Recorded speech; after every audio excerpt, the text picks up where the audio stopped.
discussion might happen and how the students' responses might be evaluated, the kinds of common misconceptions that students might express and how they would express them and so on, and then how you might address that. After the CRESST performance tests were administered, Hawaii teachers were brought together for 2 weeks to score the student essays. A key purpose in having teachers score the tests was to involve them in a professional development activity that would support change in classroom instruction and assessment. Essentially means you make a map of what you know instead of writing an essay. Prior to the scoring process, teachers become acquainted with the dimensions to be scored, and clear examples of each score point are provided. Assisted by a facilitator, teachers quickly learn to score the student essay tests on each dimension, including an overall content quality score. Previously scored student essays, called anchor papers, guide teachers in rating each paper on a scale from 1 to 5. As teachers compare anchor papers to student essays, they practice applying the criteria and make increasingly difficult distinctions between score points. Okay, misconceptions. Who may give it a 1, 2, 3? Okay. Anybody give it 2? 1, 2, 3, 4, 5. Good. Okay. For argumentation, how many gave it a 1? 1, 2, 3, 4, 5, 6. An important outcome of the scoring process is acknowledging different perceptions that teachers hold on what constitutes a high or low student performance. I get really worried when I'm reading this and when I read it before. I'm saying, this is 7th grade? Tell your friend everything they know about the Bayonet Constitution. And so far, we have nothing. I think the fact that we're gonna find some differences this morning and we'll keep working them out. But like Zoe pointed out, I think we did pretty well for the first round because we want to get 60% consensus so that these papers become a reliable, check in terms of how we're rating them across the 200. And we had enormous success, probably the best findings we've ever had in terms of the agreement the teachers reached and the extent to which we felt that they were accurately reporting on what students learned. The way we've chosen Many teachers found the 2-week scoring process valuable as a professional development program. Yeah, I think the scoring process has been valuable because normally when we look at an essay, all we're doing is giving it 1 grade. But here we're actually taking out different facets of the essay and taking a look at many different things. And I think that's been valuable because sometimes you see students' strengths and weaknesses on a much clearer basis. It's very different from, I think, the normal classroom way of assessing students on an essay. We're looking at principles, we're looking at concepts, we're looking at overall quality, we're looking at the argumentation. It also helps us in a way that we can then help the students. I think it'll give me some ideas as to the things that I can incorporate into my classroom. And I think that every single teacher who administers the test should have to score them because information and the knowledge you gain from scoring, I think, is going to be of great value in how you approach writing assessment in your own classroom. Across the country, when students have been confronted with these new types of tests, their performance has been consistently low. Hawaii proved no different, but the low performance was not unexpected by CRESST researchers or Hawaii educators. student performance is going to be pretty low. It's been low wherever we've measured it across the country. This is not just Hawaii, but this is a United States situation. Students can't do this kind of task well. And one might talk about a lot of reasons why that is. One of the main reasons is they don't have a lot of experience doing this kind of task, and in some cases they don't have the historical knowledge that they would need to do well in this kind of task.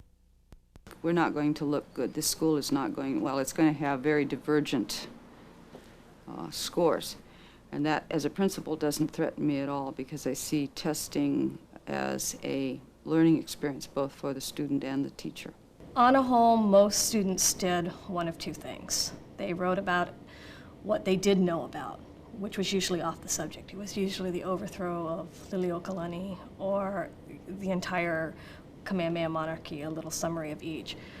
Or they paraphrased the primary documents. There are some bright spots, and as I sit there, cheering yay. But for the most part, it is dismaying. There's a real problem. I think for many of the students, it was just a really difficult piece, and I don't think too many students got very good scores. So there's a lot of work that has to be done. But that's not unusual, I think, in light of the fact that this state generally does not perform very well in reading tasks. And part of this task is in large part a reading task.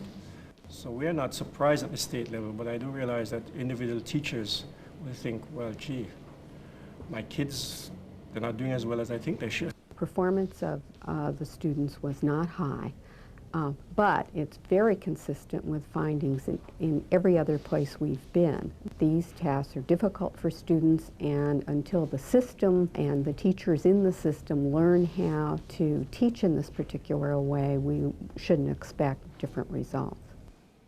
I think the test was valuable both for the students and myself as a learning experience. It's going to help me to focus more on maybe including more primary documents.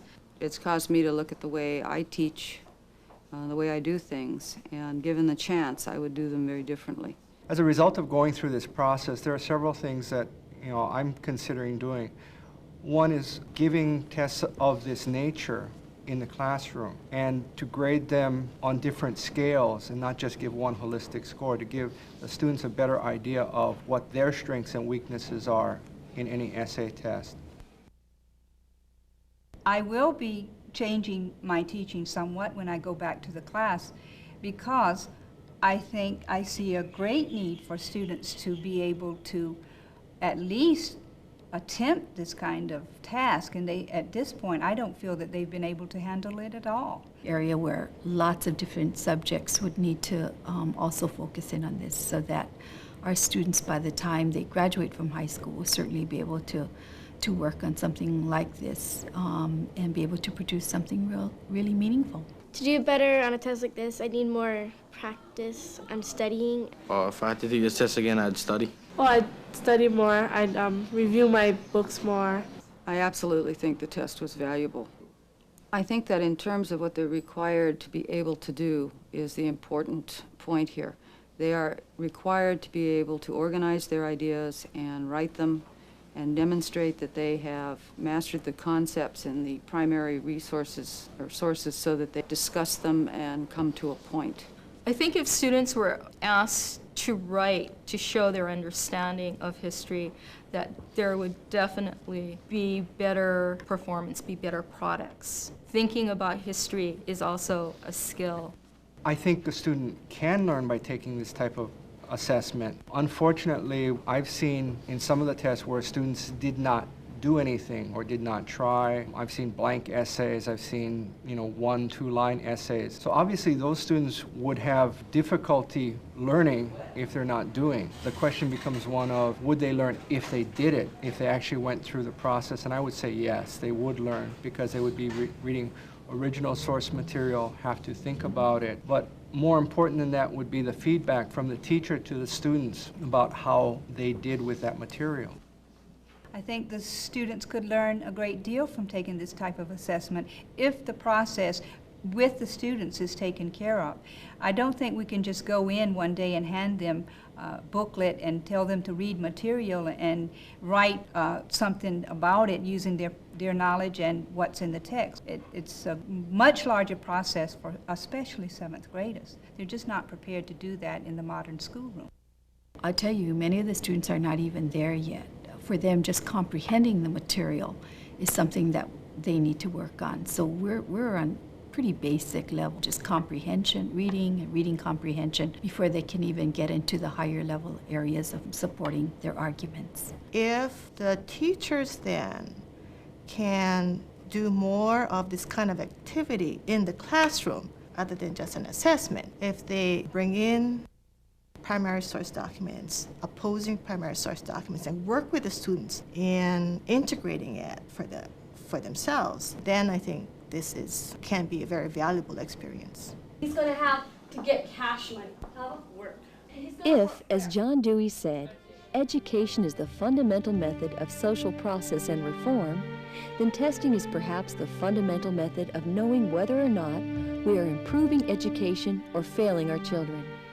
It is through partnerships between researchers, parents, school districts, and states that assessment systems can be created which make a difference, not only in measuring progress, but in helping all children to learn and achieve.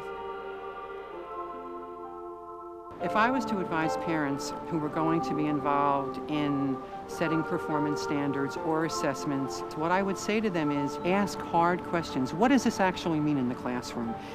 If you're not satisfied with the answer, ask for another opinion.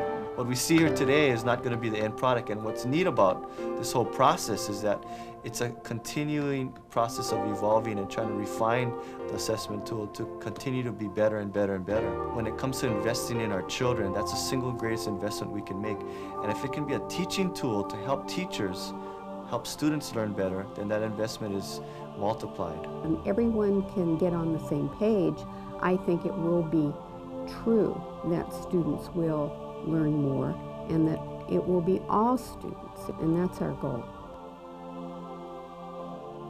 The Queen, since she never got her constitution, didn't have all the power that an absolute monarch would have, so she couldn't really stop the Republic of Hawaii. Queen Liliuokalani was the last queen or monarch to rule Hawaii. After all this, Hawaii became a territory and then the 50th state of the United States. I have thus reviewed the position of my opponents in regard to the only public charges which they made against my administration, and the reader can judge if all or any of them justify revolt against authority and the summoning of aid of a foreign vessel of war, as they outrageously state at the time, to protect American life and property.